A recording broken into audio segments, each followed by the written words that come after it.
தமது பிள்ளைகளுக்கு பெயர் சூட்டியதின் காரணத்தை 30/9/1968 அண்ணா பிறந்தநாள் விழா கோபாலபுரம் இளைஞர் திமுக சார்பில் நடைபெற்ற பொதுக்கூட்டத்தில் தலைவர் கலைஞர் அவர்கள் குறிப்பிட்டார்.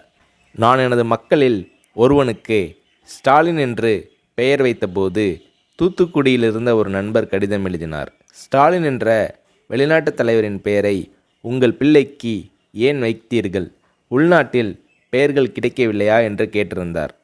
அதற்கு நான் பதில் எழுதும்போது எனது மூத்த பிள்ளைக்கு முத்து என்றும், இரண்டாம் பிள்ளைக்கு அழகிரி என்றும், மூன்றாவது பிள்ளைக்கு ஸ்டாலின் என்றும், நான்காவது மகனுக்கு தமிழரசு என்றும் பெயர் வைத்தேன். எனது தந்தையின் நினைவாக முத்து என்று பெயரிட்டேன்.